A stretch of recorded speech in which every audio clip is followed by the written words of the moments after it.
তো কেমন আছো বন্ধুরা? আমি কিন্তু এখন স্নান টান করে চলে এসেছি ছাদে। আর ছাদে এসেছি আজকে পুজোর ফুল নিতে। তো দেখি আজকে ছাদে থেকে কি কি ফুল পাই পুজোর জন্য। তো বন্ধুরা, প্রথমেই দেখলাম এই সাদা জবা বেশ কিছু ফুটেছে। তো এই সাদা জবাটা আগে তুলে নিই। জবা আচ্ছা, ভোরে জুঁই ফুল হয়েছে। তো এই জুঁই ফুলগুলো আমি তুলে নিই। এই জুঁই ফুল গাছটা কিন্তু আমার ভীষণ প্রিয়। এই জুঁই ফুল গাছটা একদম যখন আমি প্রথম বাগান করি তখন সবার প্রথম কিনেছিলাম এটা। তো বন্ধুরা, এখানে বেশ কিছু রেড লিলিও ফুটেছে, কিন্তু রেড লিলি ফুল আর নেবো না পুজোর জন্য। এই একটা হলুদ রঙের লক্ষ্মী জবা, এই জবাটা নিই। গেছে, হ্যাঁ ঠিক তাই। এই সাদা রঙের হোয়াইট বনি, এটার আইডি। এই ফুলটা আমি ছিঁড়ে নিচ্ছি আজকে পুজোর জন্য।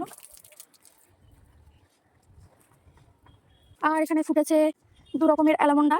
এই বড়টা আমি আর নেবো না, বড়টা ভীষণ বড়। তো আমি হলুদ অ্যালামন্ডা দুটো নিয়ে নিচ্ছি। আজকে আমার পুজোর ফুল তো দেখে নাও বন্ধুরা, মোটামুটি যা এক ঝুড়ি